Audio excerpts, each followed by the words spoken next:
trying to adjust here. Here we go. Hello, hello. Let us continue where we left off with our little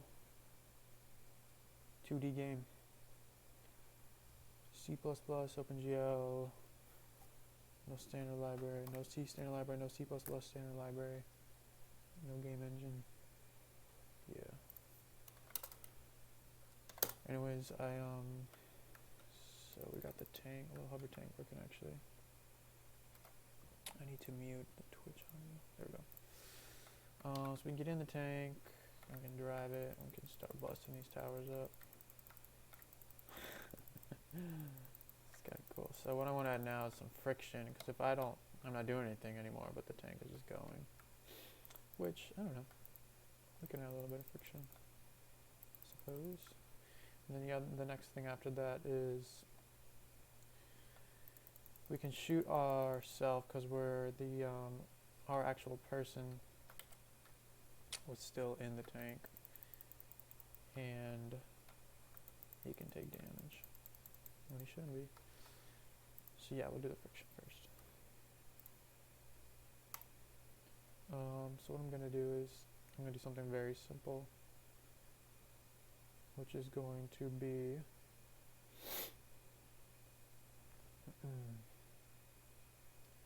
the speed of the tank is going to always slow down. So basically what we're going to do is,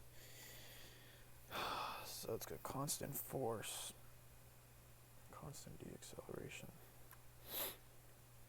So our current speed is going to equal the maximum of 0 and e dot s minus this friction, let's call it friction slow down. I don't know, we'll just say 0.1 meters a second squared or whatever.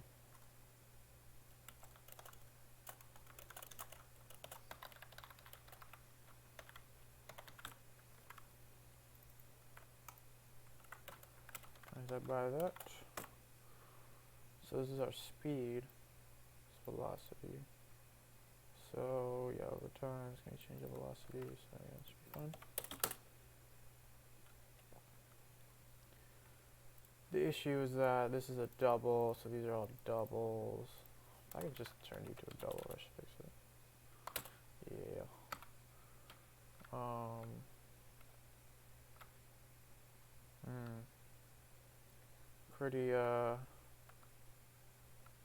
Pretty strong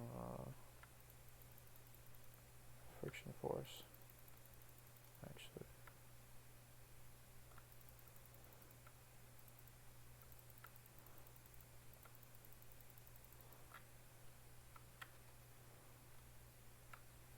I think it's fine for now.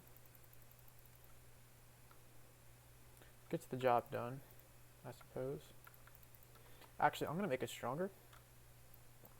Let's double it. And then let's make our acceleration of the hover tank faster, default acceleration. So there you go, we'll double that. And then we'll see what that does.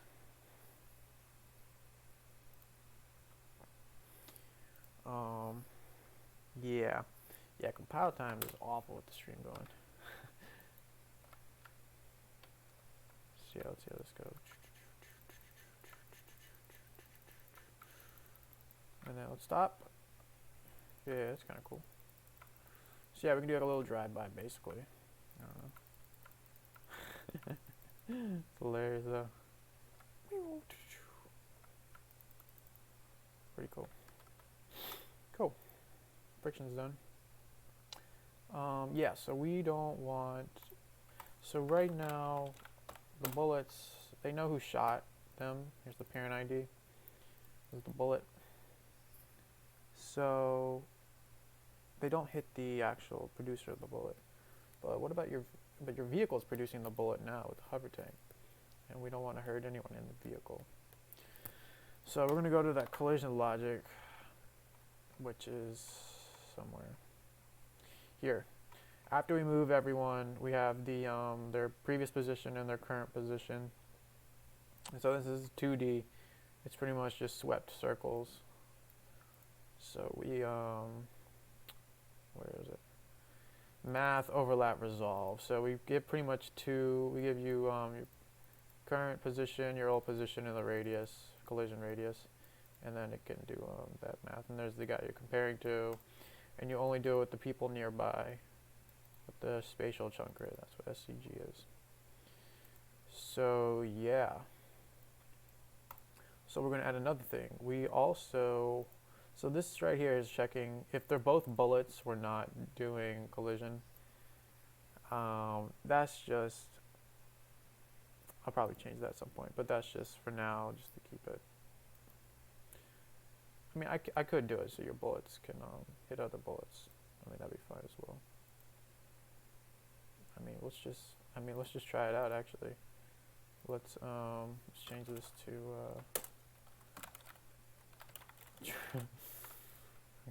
I mean, let's give it a shot. Let's experiment, I suppose. Hello. Well, that's great. I'd be really surprised if that was the reason why, though. And it is. Interesting.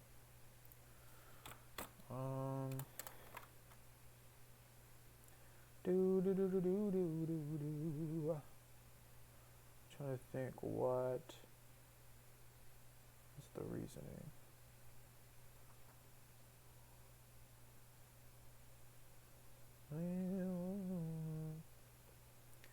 So we're going through all the buckets, and then on the bucket. Oh yeah, this is kind of more of a naive version. I still got a bug on the more efficient version. Kind of start over for the chunk if we got a hit. It's kind of interesting. I'm surprised at the bug actually. I'm surprised at that crash. You know, I'm curious. Let's fire up the debugger.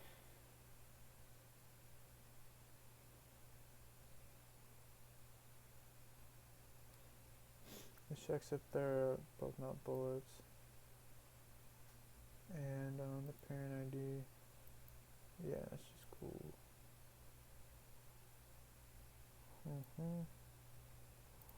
I wonder if this, I think this has to do with hitting yourself. I don't think I added that check because these checks implicitly had that. So actually, I'm gonna do, that's because in this version, you only check the stuff after you. So it's like, you know, O of n squared divided by 2 or whatever on average, whatever. But here we're checking everyone in the chunk, so we actually need to check against ourselves. So if entity ID is not equal to the other, I think that'll actually, it's a pointer. I think that should be sufficient.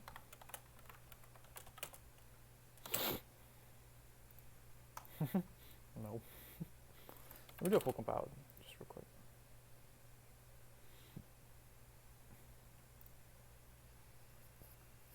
Anyways, it takes a long time to get the debugger up because of the stream. It's kind of annoying. But whatever. Alrighty, let's go.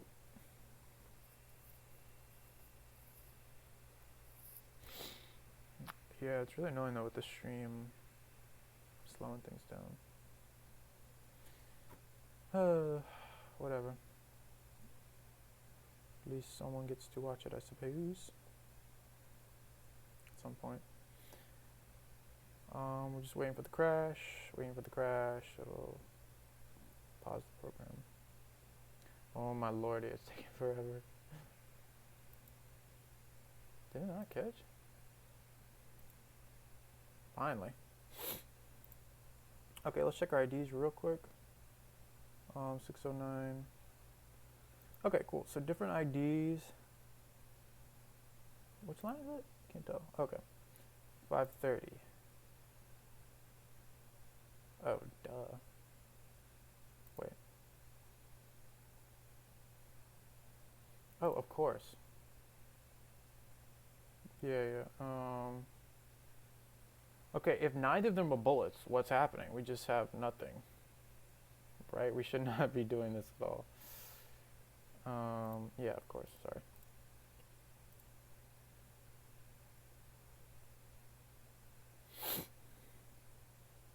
We actually still need this check.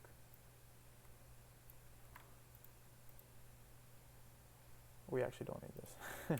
We just need the first one from the old. Yeah, sorry about that.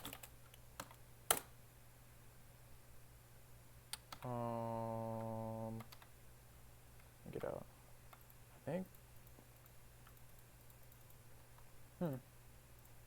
Yeah, okay, so as long as one of them is a bullet. As long as either this pointer is not null, which we can implicitly do. There you go.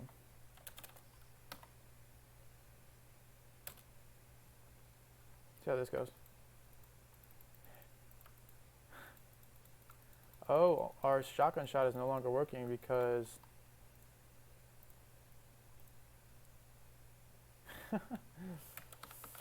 because they're when we shoot them initially they're too close.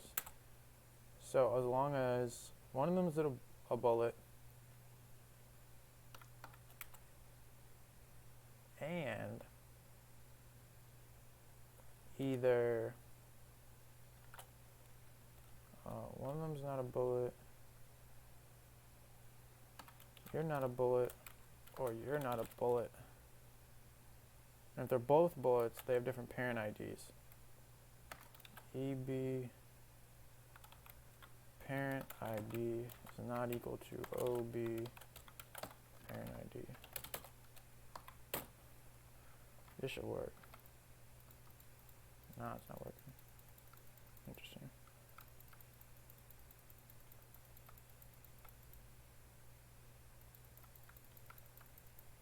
Oh, we're killing ourselves. That's the issue.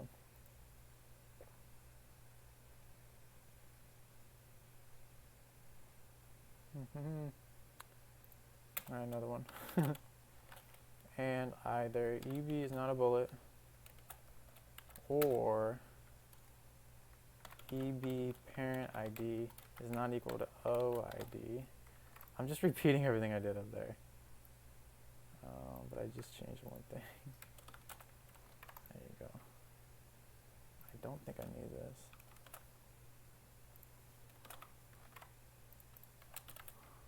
Let's try.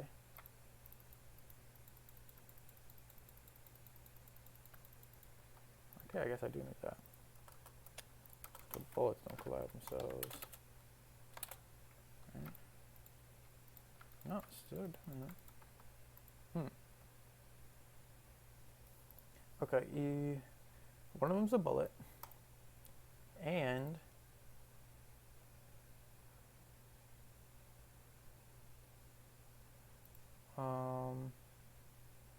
either one of them is not a bullet, or so he's not a bullet, or he's not a bullet. Sorry. Because if one of them's not a bullet, then we know that we're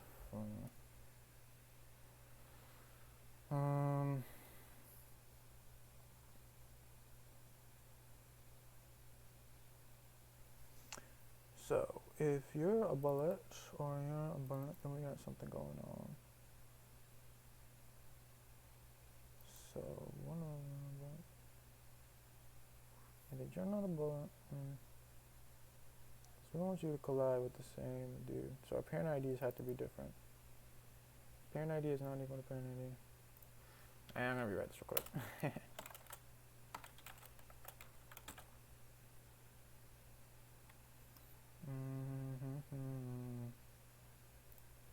I think I actually no.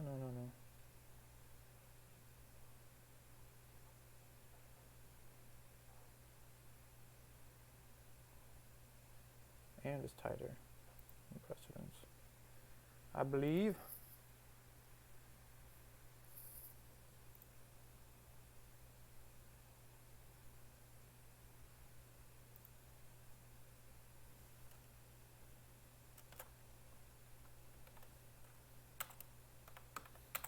So one of them, and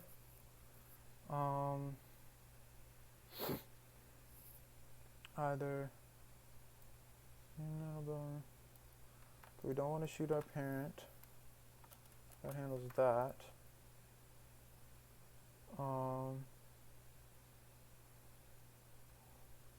See where we are with that. So our bullets with the same parent are still colliding with themselves though. So in order to fix that, they have different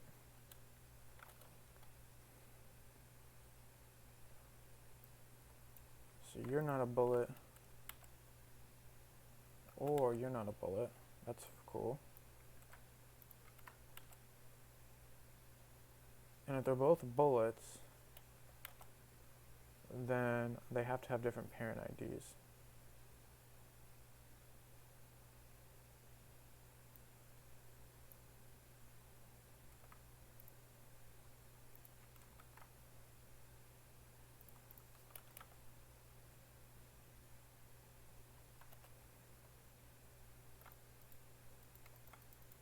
Yes. So now you can like just shoot a wall of bullets. So shotgun's almost like a shield now, which is interesting to say the least.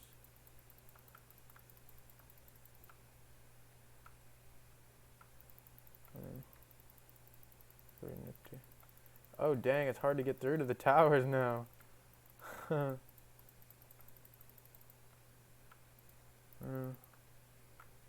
Interesting.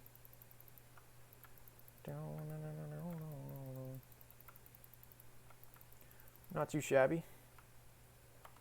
Let me see how it goes with the tank.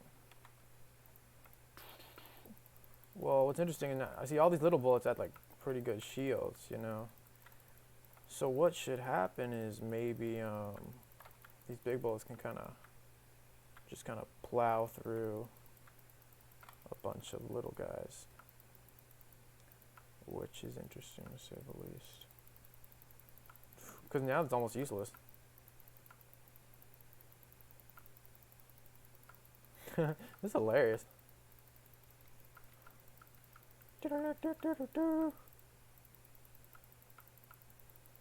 I do like this driving though. Kind of funny.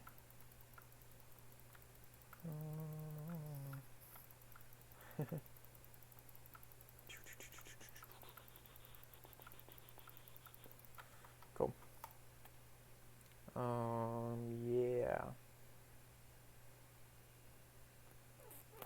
So yeah, bullets. So the big bullets. How am I going to express that? Well, all bullets already have health. So we can give the big bullets more health so that it is harder to, so that they can plow through a bunch of dudes. So if a big bullet has 3 health and then a small bullet only has 1, the big bullet loses 1 health plowing through it, but they can plow through like, you know, as many as health it has, -1, and still continue. That's pretty interesting. So we're actually going to go to that bullet thing, bullet shooter. We're actually going to do the health. Because in our common entity, we actually have a health right there. So all of our bullet shooters. So if I go to my hover tank, default bullet health,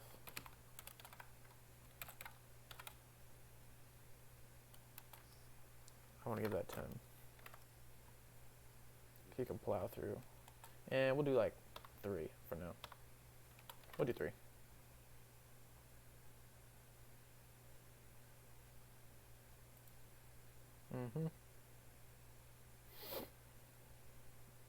That's about right.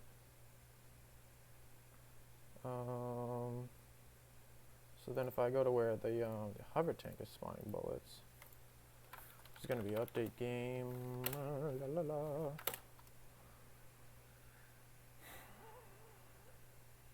I believe.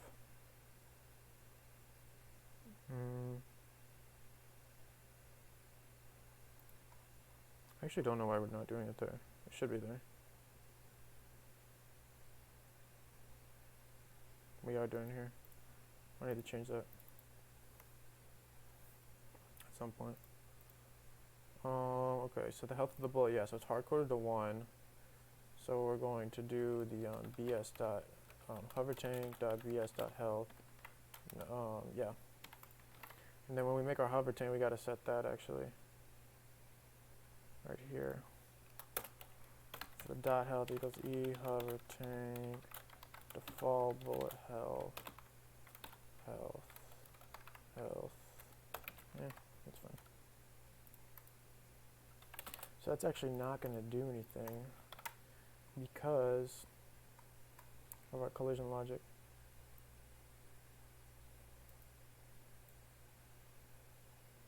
We could make it so that just bigger things just plow through everything. Kind of funny actually. Let me check this out though.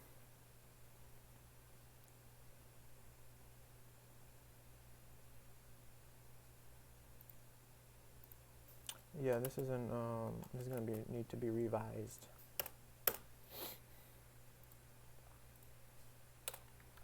So essentially, what's gonna happen is, so we have the scenario either both are bullets or just one. This handles the just one being a bullet. So if EB is a bullet and you are a bullet, let's do that. And then we are off to the races. They're actually done.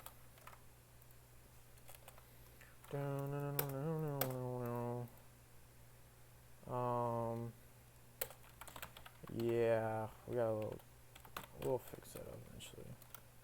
Not too important right now. Okay.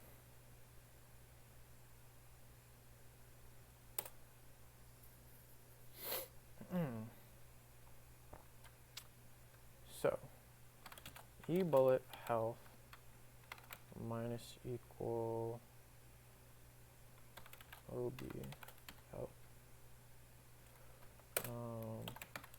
E health, OB health,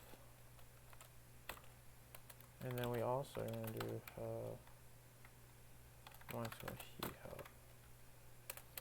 And then we just do a check if they're dead. If this is, excuse me, is less than or equal to 0, we'll do that here as well.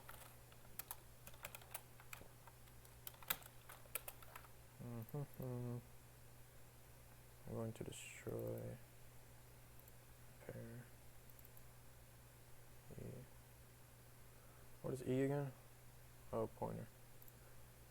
Yeah, we repair pointers. I got a little fancy thing to repair pointers for this specific use case.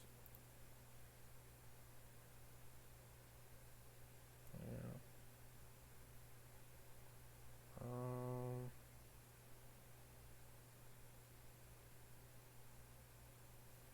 Gonna do E, destroy, E, repair, O, and then this is true. Actually, no, we gotta repair both. I'm just gonna repair both. And then destroy. Oh. Yeah, we don't need to repair anything because we're done. Yeah. That's actually it. Not too shabby. I'll say that for sure. Yeah, I don't know. Sometimes you gotta keep it simple.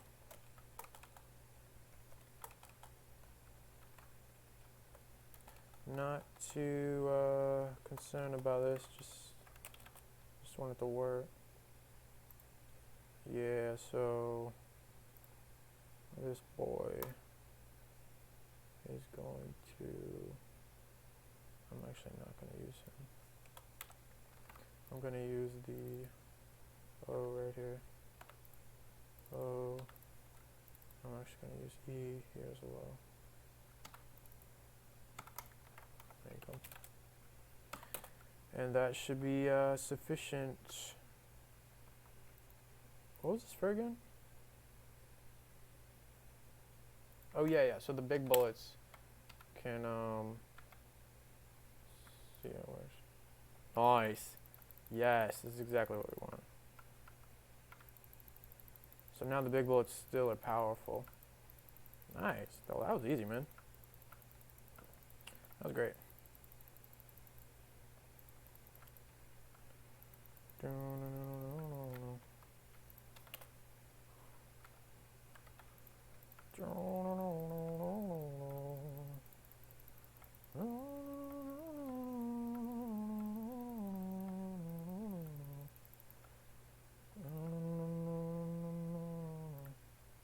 So the question is, can we still shoot ourselves? Yep, I just killed myself. So if one of us is a bullet, either you're not a bullet, or the issue is though the vehicle thing. All right, let's just do the check here, and then we'll put it. Actually, let's expand this out. Okay, one is bullet.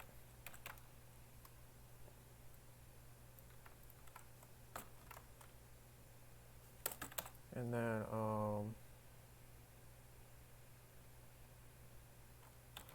neither is parent.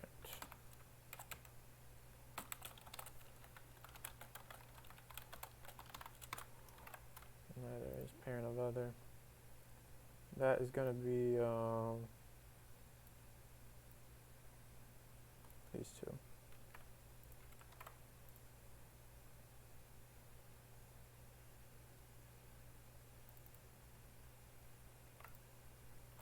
I actually have to do this for the short circuit. And then this one is for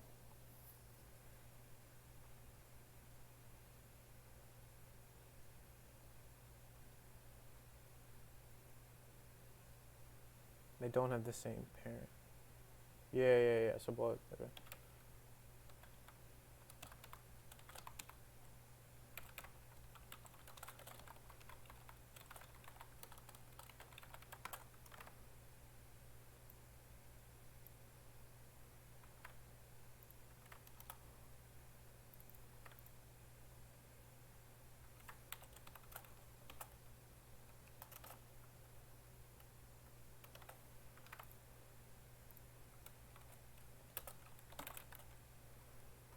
Actually just have to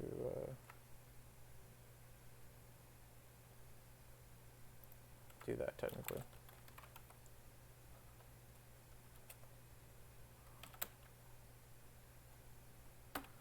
We'll do valid collision.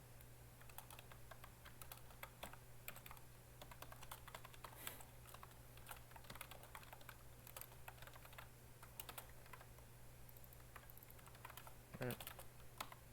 Nothing should change.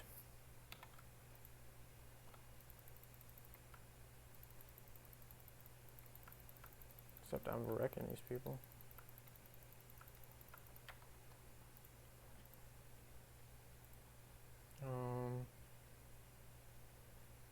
Yeah. Okay.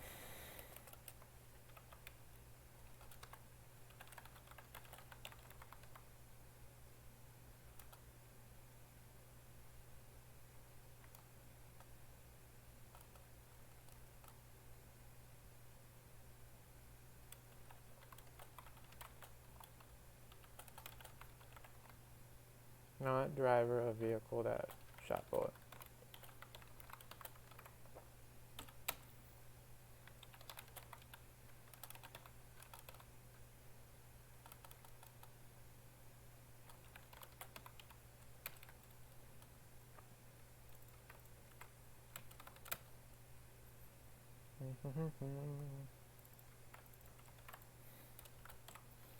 So actually what's going to happen here is it's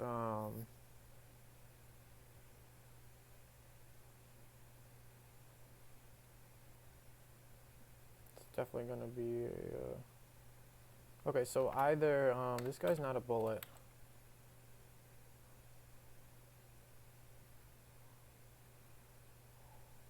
or the other is not a hover chain.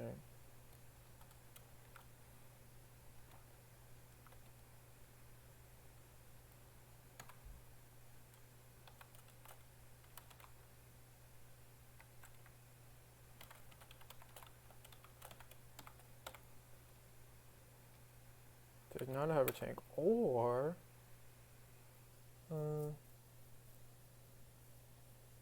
wait a sec. I'm gonna do the reverse. It's easier. I'm just gonna negate the whole thing. All right, you're a bullet, and this bullet's parent ID is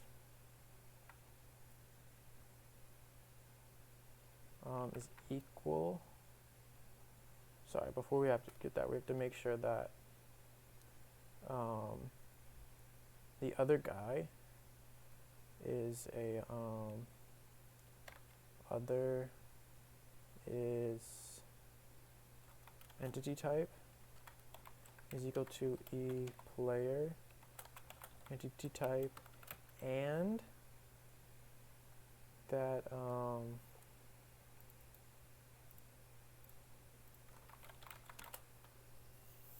vehicle ID. Yeah.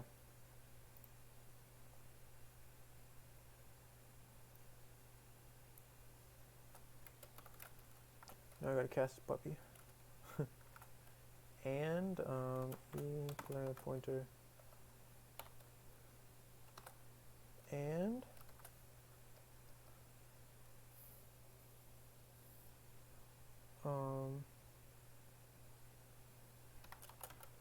vehicle ID is equal to the parent ID of the bullet.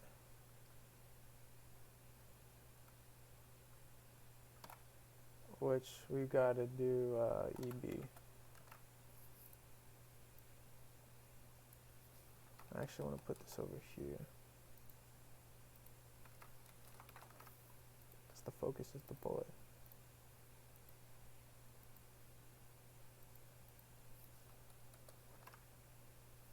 So, if we're a bullet and the other guy is a player, and the parent ID of this bullet is equal to the vehicle ID,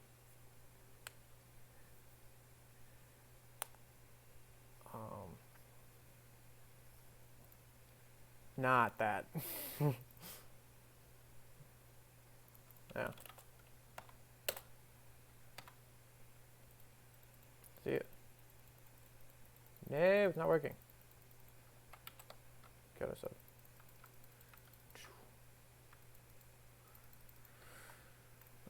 Okay.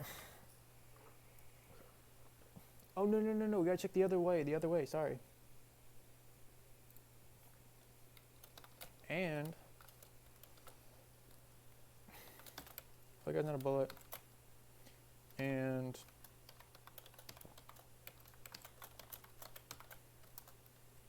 G and OB.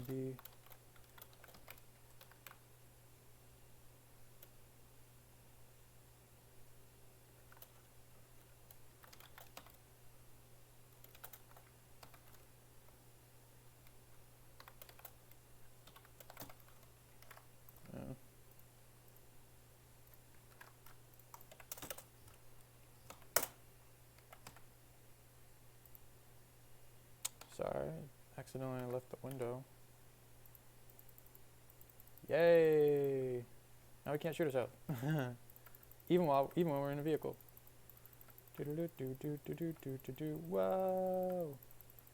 Wreckage.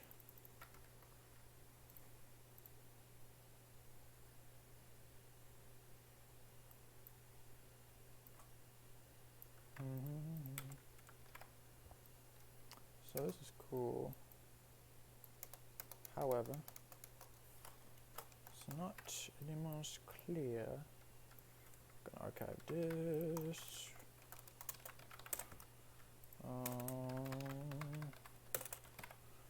Y'all. I'm actually gonna archive this, but I'm not gonna use that again.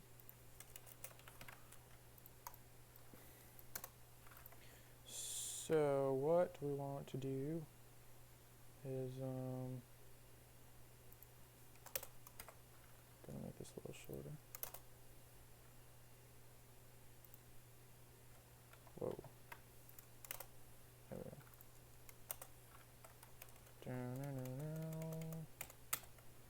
Nice. I'm actually gonna do this.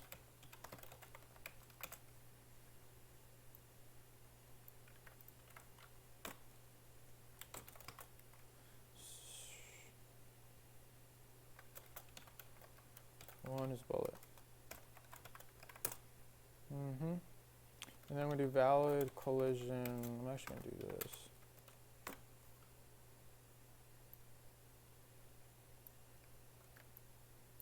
That way it makes a little more sense.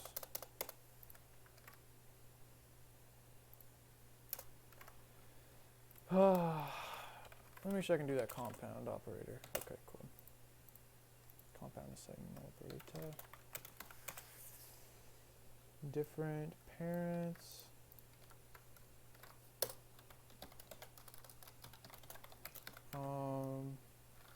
Get rid of that puppy now. And then these two.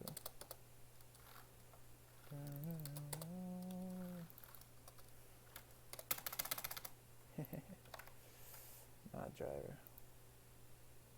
Go.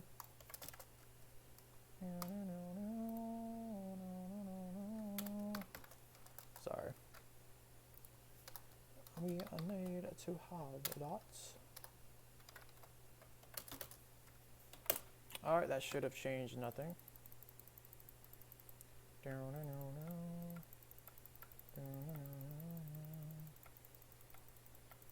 That is working pretty good so far. I like that.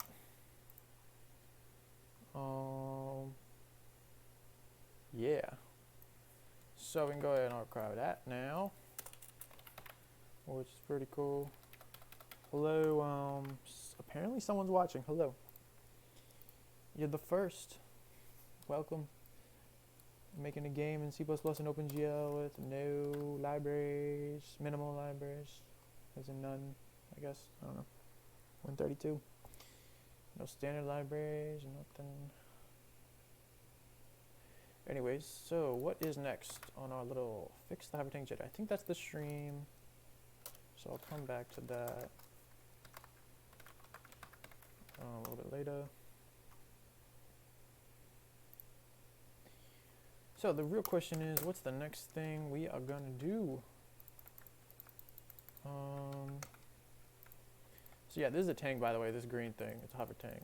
So you can like wreck these towers. No.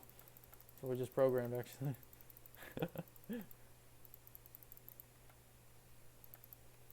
Pretty cool. Well, he's gone. Put in some walls at some point. They'll have all kinds of ricochet madness. I think I want to do the flamethrower.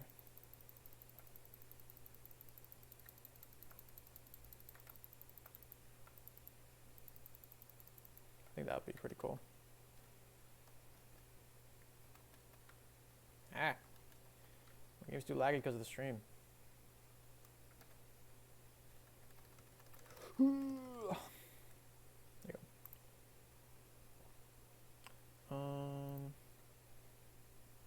Oh yeah, I have Visual Studio up. I need to close that. I hate that thing.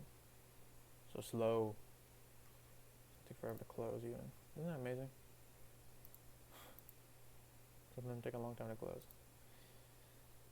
Okay. Flamethrower's cool, but I'll write that down.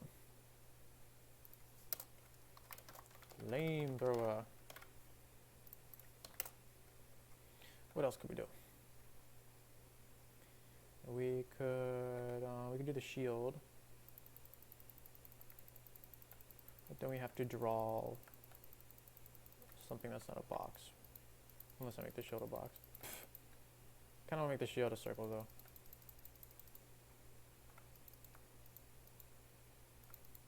So yeah.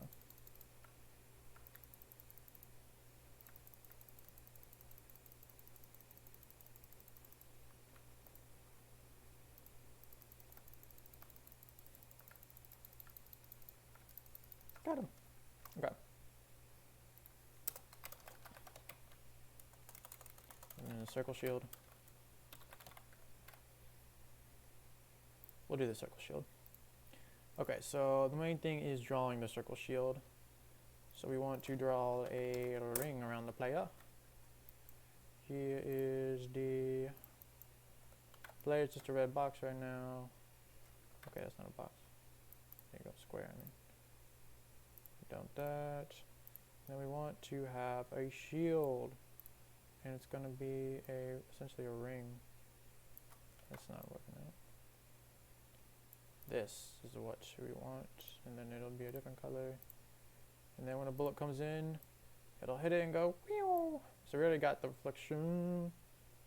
The real thing is drawing this, so I can write a shader that will, we'll just do something simple. So we could just submit a point to the shader, which says X and Y of this ring.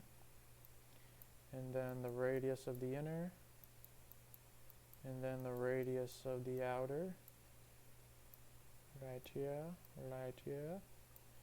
and then it makes, and then maybe kind of like a LOD for how many, because we gotta make some triangles. Other ways to make a texture in the CPU and just upload that. Another way would be some kind of sign distance field. Another way would be, well, that might be all the ways.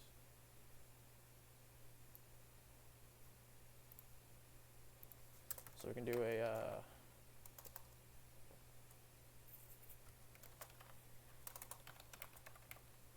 submit all the triangles. Easy enough. Submit a single point. And construct circle in geometry shader. Submit circle texture. Submit sign distance field. They all have their perks, pros and cons. It doesn't really matter which we do, because it's all probably temporary anyway, so we should probably do the easiest one.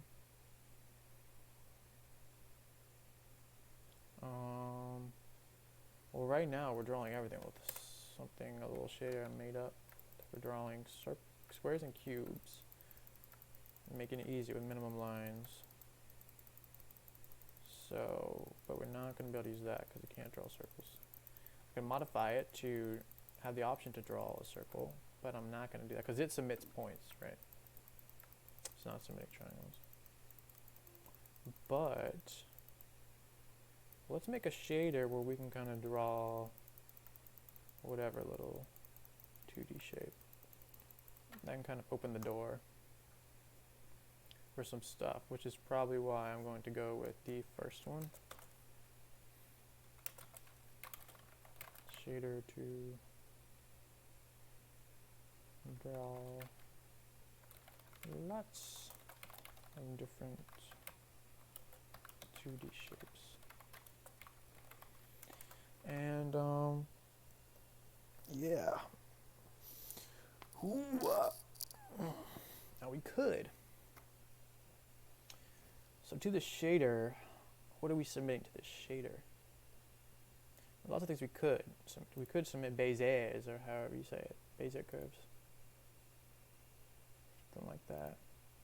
And then just give these two guys thickness. Or just have one a thickness. We can do 4 quadratic Bezier curves to make the ring. That is also an option.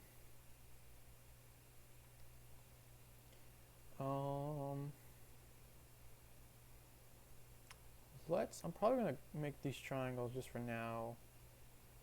Actually, here's what we're gonna do. We're gonna submit triangles, but we're gonna have a fancy little function where you can just say draw a ring. Duh. So that shader though is going to take triangles, so that's cool. So let's go ahead and make that shader. Where are we gonna put that shader?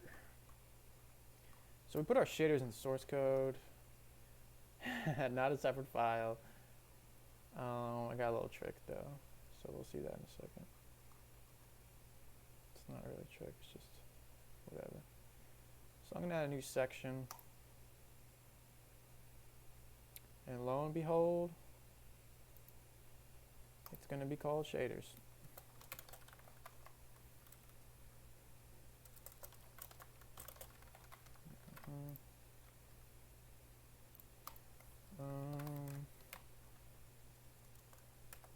I gotta update the sections. This serves a purpose for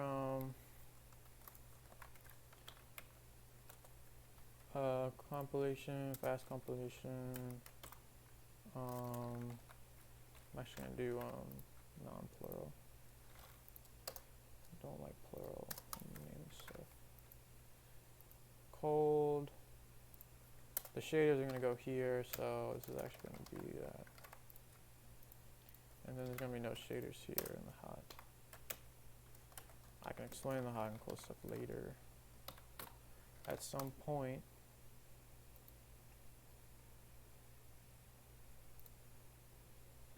But yeah, we're gonna have a vertex shader and a fragment shader. We will call it the 2D, dang it. Vertex shader, shape 2.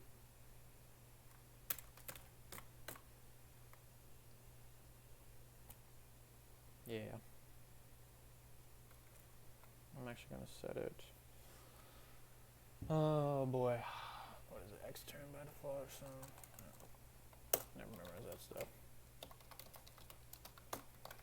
Let's see what I did in my little simple draw.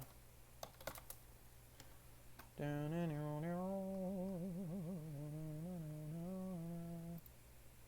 I made that yeah, extern. I'm a divider and source. So this is all app specific stuff, so it doesn't really matter. It doesn't have to be engineered too well. It just has to work, you know. So yeah, global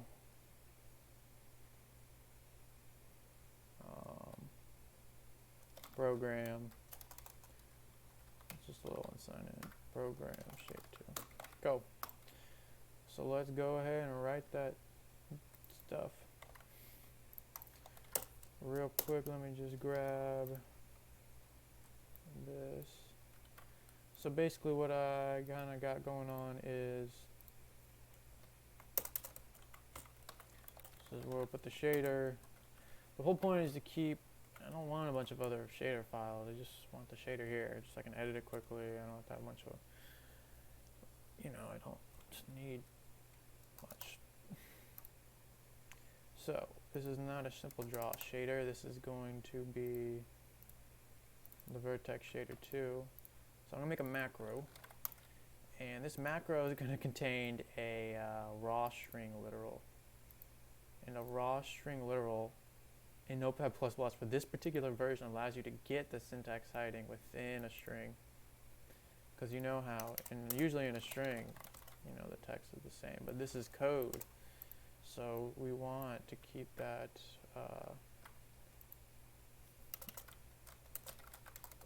you know, the coloring. So, and because like all that stuff is similar in GLSL. So it's just gonna work. I don't know if that was intended, I don't know. And then right after we make our macro, we're gonna set our little global little variable right there. So that's the vertex shader, and he's gonna be set to this macro definition. Because you can't just do the raw string literal here, because it doesn't have the syntax highlighting. See? What? Well, there you go. Oh, this is wrong again. No, I think something happens. Oh no, you don't want to do this though, because maybe because of this. Can't remember. Anyways, I know what I would do originally though it works, so we'll keep it like that. I'm gonna jump back to the std real quick. I do have a semicolon there, okay. So that's pretty cool, I suppose. I don't know, it doesn't really matter. Most things don't matter too much anyway. Just in general. People go crazy over stuff though. Anyway, so this is the vertex shader. All we're gonna do is, so we're drawing a triangle. So we're gonna get in our world space position, which is going to, I know it's 2D, but we're gonna keep it 3D so I can have some Z draw order stuff later or something.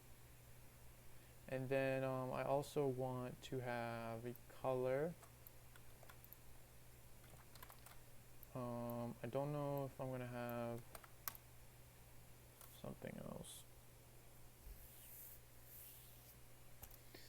because it's just triangles, right? Yeah. That's all we need for now.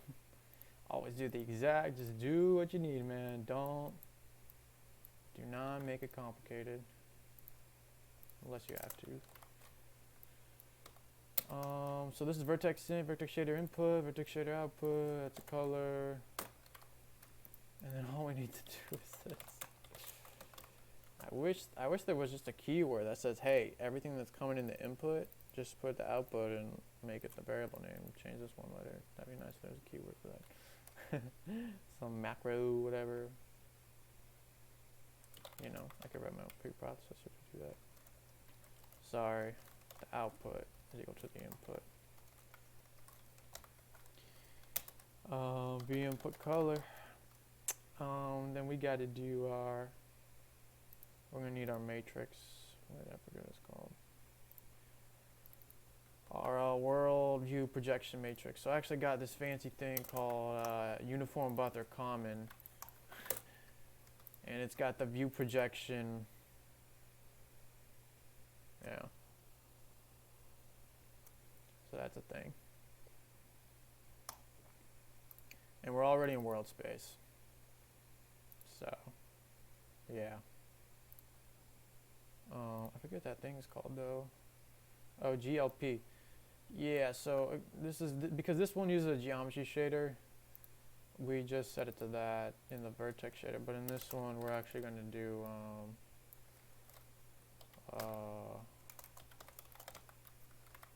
this. I never remember the order of anything, so that's why I like having my old code on hand.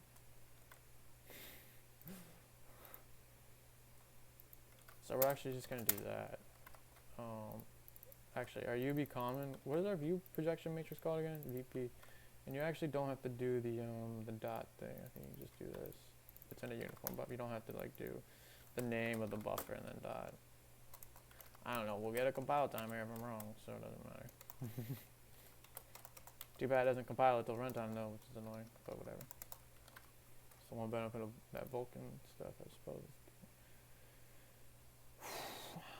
Yeah. So that is cool. So that's our vertex shader. And then we're gonna write the fragment shader shape 2, fragment shader shape 2.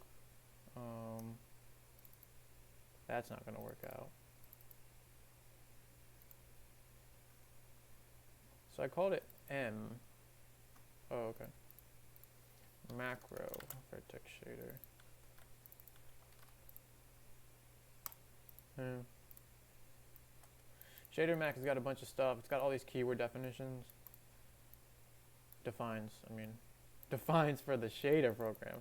I also have the defines for this for the C++ code too, but so yeah, everything looks the same as much as possible. Even my little main define. I get 3-letter mnemonics, right? Keep it simple, keep it uniform, keep it short. This is the key to development solo. You must keep things simple as possible. In a way, you can't just take that. You have to really know what the right simple thing is, I guess. I'm always learning. Okay. So coming into this shader, we have our inputs from the vertex shader, and it's just gonna be that. And then our out is a what's it, like a V4? Yeah, vertex output color, right? And then we come into the main. So all this look as much like Python as possible. Short, and then the closing braces. Everything that's closing on this same line. So it flows like water, right? All the code flows like water. Copy nature. So yeah, the vertex color output is actually just going to be the vertex color.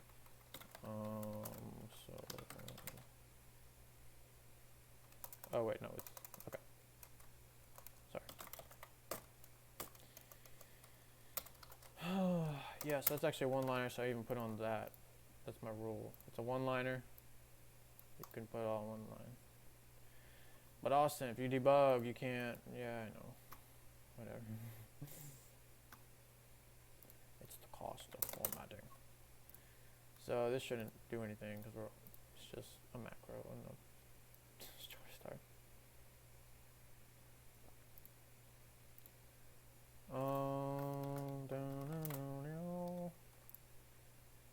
So that's cool and all, but we need to make our actual program. So this is the first application-specific program for this particular program. So let's go ahead and go to our initialization code. So initialize general. I'm not sure what's going on here. I forgot what's going on here. Looks like there's not a whole lot because it's all commented, so that's boring. Initialize game. That's more of the kind of game entity stuff.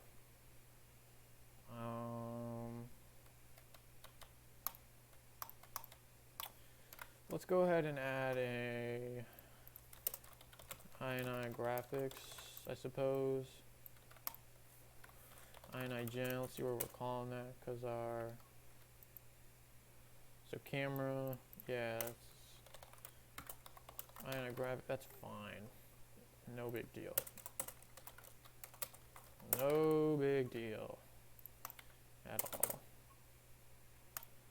So at this point, we have access to, we don't have to learn anything from file because it's in the executable. So we got a big executable, I suppose, but whatever. Yeah. So we got to set this program. And, actually I might not do this here. I have a thingy called GL common. And that is actually where I initialize that, the stuff that's drawn are stuff that's used for multiple applications, drawing those squares and cubes. So we got some stuff here. I don't know, kind of whatever. Oh yeah, we are gonna need a vertex buffer, shape 2. I mean, yeah, I know that people try to only use one vertex buffer for their entire program and stuff like that, but whatever, man. Vertex array. Yeah. I'm gonna throw this all in a struct at some point because I don't like repeating all that. I know these aren't shaders, so, but I want to keep them together. I'll probably change the graphics or something. graphics API related stuff. I don't know. Doesn't matter right now though. As you can see, I don't really, not too strict. Oh shoot. And this is Wallace. He likes a lot of attention. So I think I'm gonna make a GLINI GLINI. Yeah. So actually, I'm gonna get rid of this INI graphics. I'm gonna ditch it. Whoa. I'm gonna ditch it for something better. That's what we do. Real quick, I wanna make sure I didn't have any typos anywhere.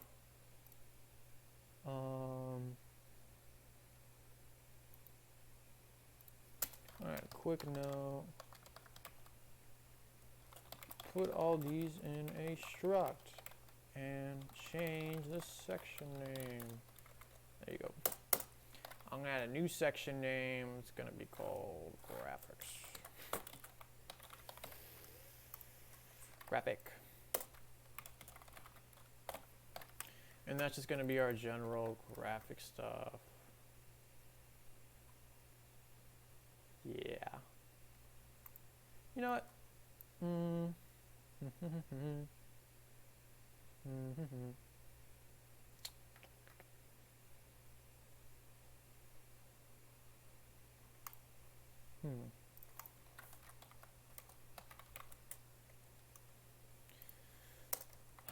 Yeah, I think this will be fine for now.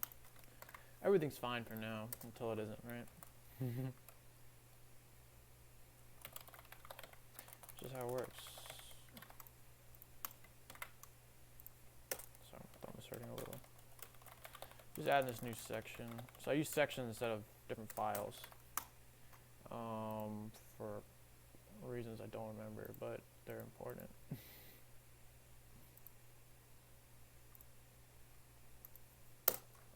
So GLINI. Whoa, no, we're not putting it there. So this is gonna go in the cold because it's not gonna be changed very often. And I'm gonna add it, so the section begins here. And it's a global, so we just go off to the races. GL, so the first thing we're gonna do in here is call the common. So we're already calling that in our code. I'm actually gonna replace that call with the GLINI, and then we're gonna be off to the races. And all we gotta do is recompile.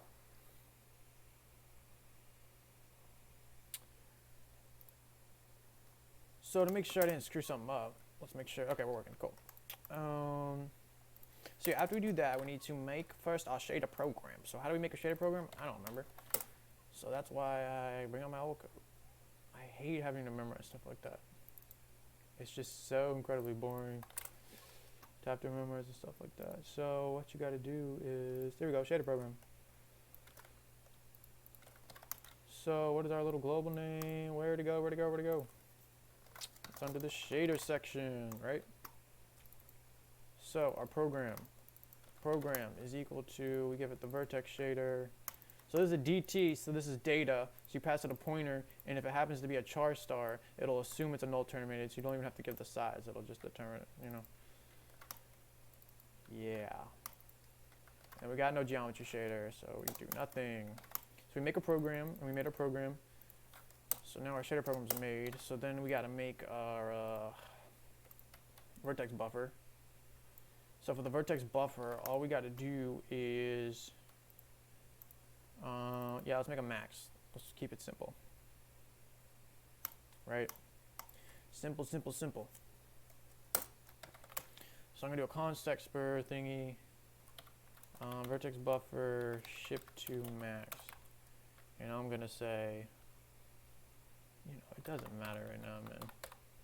We'll just say 100,000 just for fun, right? So it's a dynamic, that's cool.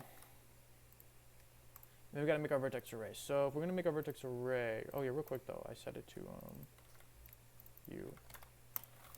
So this is a fancy object I made, OpenGL specific though, which if we're gonna be on Mac one day, that'll have to change. But Get there when we get there. So I'm actually going to copy this. And then I'm going to change it to my vertex array that we're setting right now. So make vertex array. So this takes it just takes a little description, you know. What it looks like it does is exactly what it does. So in our shader, we have a VI position. So one day I'm going to make a preprocessor that automatically parses this and produces this, so I don't make a mistake during this little thing I'm about to do right now. Like for example, I need to use this vertex buffer ID and not the one I just copy pasted from. And so they're both floats, so that's going to keep that simple. Yeah, so this one, so the position is a 3, and then the VI color is a V4. So we got 4 components, and there's a bunch of other defaults, and you know, the defaults are fine. Hence why I made defaults, so they're the right ones the majority of the time, if you know what I mean. So I like to do this, because that's just how I roll, I guess. Yeah, so we got the program, we got the vertex buffer, we got the vertex array object, and so that's cool. So we shouldn't have any problems. So now we're actually going to compile the shaders, and if there's an issue with the shaders, it will throw an error and exit the program. So make update must have vertex buffer. Not too sure what's going on here. I'm lost. Line 47. So, he's saying that he does not have this. That is because he's right. This is not, it's an unsigned integer. That's not what we want at all. So actually we got a little fancy thing called a vertex buffer list. And you pass it a struct which represents your data. So for us, it's going to be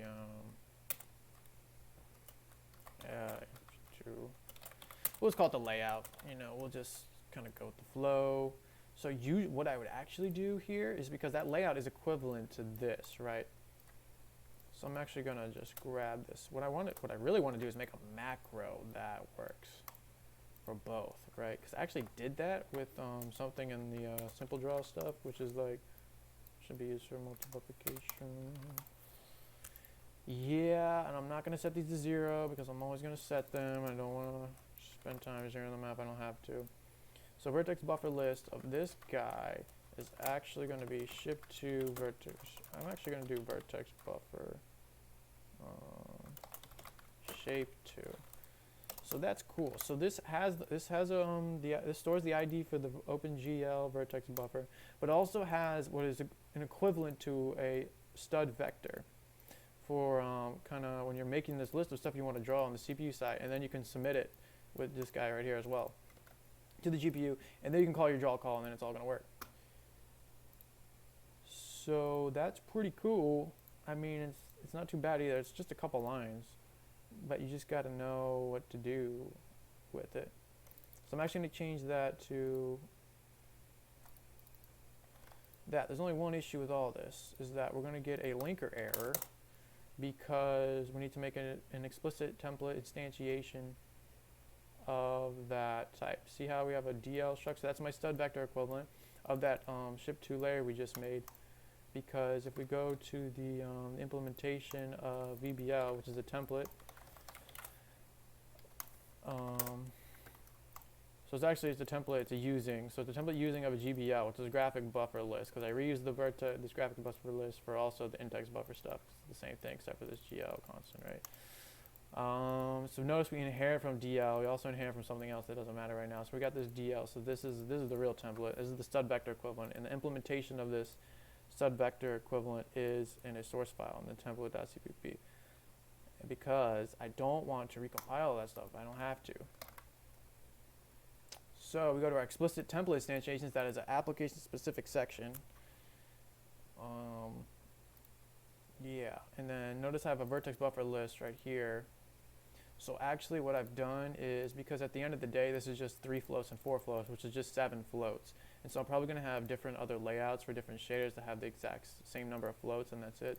So you know, the data representation is all the same. So all I have to do here is actually just go TSG VBLF7, and then when we recompile, it better work. It should work. If it doesn't, oh shoot. I'm thinking. I think I know what's going on. Doesn't care, that's the same type. Graphics buffer list. Yeah.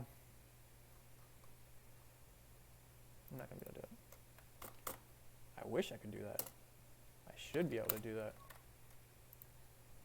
But I was talking a little bit too fast. A little bit too fast. With the cart before the horse. Can't put the cart before the horse, man. Alias cannot be redeclared as class. Okay, this is when C++ starts to get a little annoying. But you always figure it out in the end, and then you're like, oh, shoot. So I'm trying to make an explicit template instantiation of this VBL.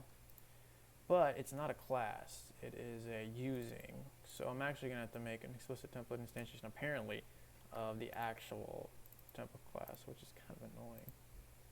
I wish it would actually do that, which is why we're doing it right there with something, and I mean right here with the simple draw instead of the VBL. I wish we didn't have to do that.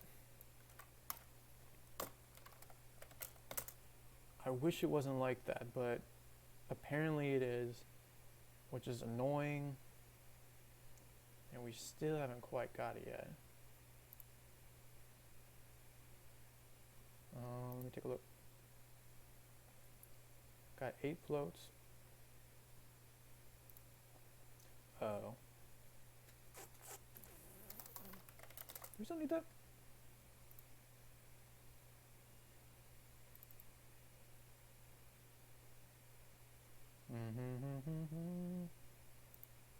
I'm actually not sure why that compiled.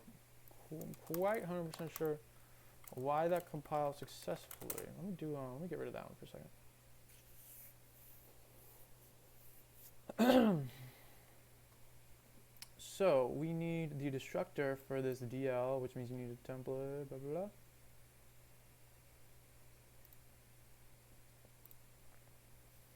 So that's, you know, that's, so, whoa, okay. So it makes sense why we need this one. It makes sense. Because by instantiating this, we're instantiating everything we're inheriting from, which is the DL, which is the key. What is the GPT again? That's also a template.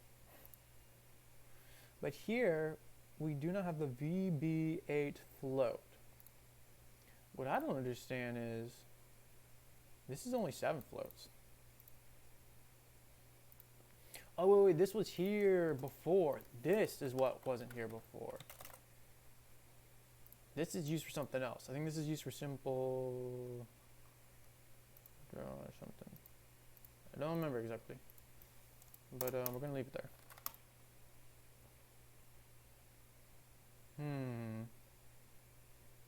So I really could just turn this into... I could not do this. I could just give it a 7 float array. That way I don't have to always have this situation, but I'm just going to keep this like this for now.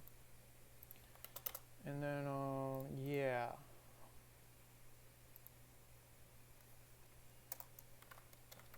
Yeah, these shouldn't be in shader, but I'm going to keep them there.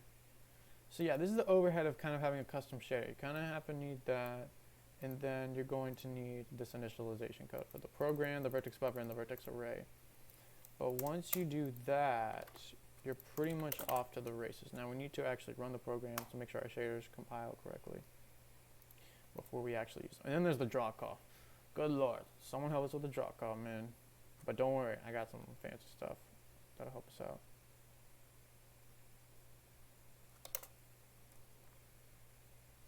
Whoa! Ambiguous overloaded function. Interesting. I've never gotten that before in my life. Yeah. So, yeah, X, Y, Z, 1. So this is not a direction, this is a point. And technically, this entire game is in 3D space, and it's just on a plane, so the camera's 3D. It's perspective projection, it's not orthographic. We'll mess with that later. Good lord, man, why did it take so long to compile? Okay, there we go. Cool, so that's working, which is pretty dandy, I suppose. So yeah, we still got the hover tank working. I don't know if this person's been watching for a while. Hello, person, if you're there. But yeah, this is our little tank, and then our tank died, and these are towers, and you just shoot the bad guys, you know. Pretty standard stuff. Anyways, what we're doing right now is getting a shader so we can draw our shield around the player. So you're gonna have a shield, and it'll reflect itself. I don't know if you were here for that.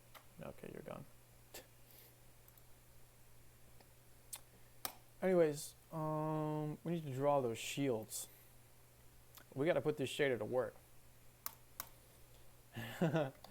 So let's real quick, let's go to the player. So we got a shield active. Shield active is by default not active. Shield active. So that's pretty cool. So let's go ahead and draw the entity, which is the player. So if we're not in a vehicle, then we draw the player. Also, if the shield is active, then we're gonna draw that stinking shield, bro. So that shield, how big? What's the radius gonna be of this little guy? We'll just say it. The inner radius is double of this, double the radius of this, the distance to here from the center, double that, and then we'll add a I don't know, whatever that distance was from here to here. We'll do like a fourth of that or something. I don't know, whatever.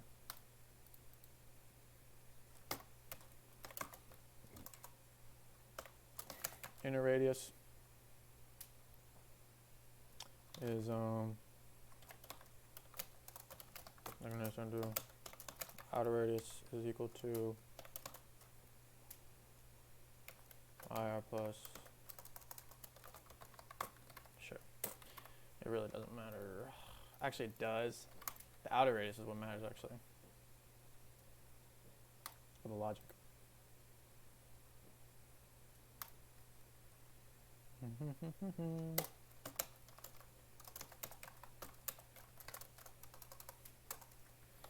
Yeah, because we're probably going to reuse the shield stuff for other entities. We're going to do shield.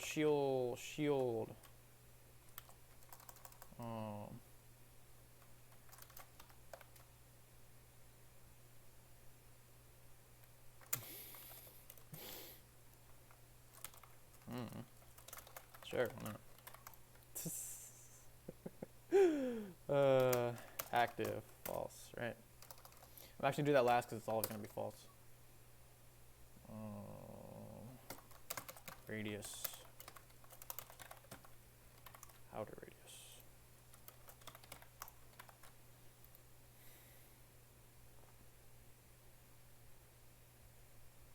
Tasteful.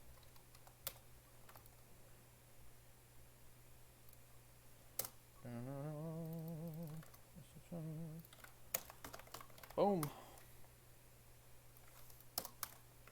So shi.active.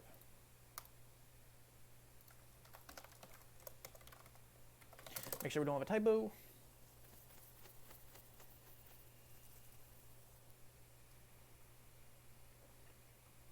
And we don't, which is fantastic.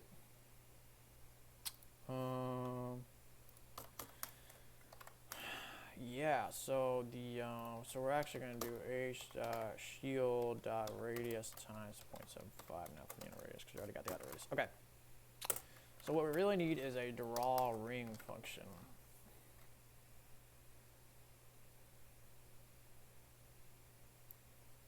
And so what we really need is a draw. Now we're just going to go straight to draw ring. We're not going to do a draw circle. We might do draw circle. We'll see. So what's interesting about this is that this draw call is not going to work for this puppy, which is kind of annoying. Anyways, my cat is about to join us. Yes. Say hello. So, yeah. probably gonna call it quits since lunch is coming up. And I need to cook. Oh, I need to cook. All right.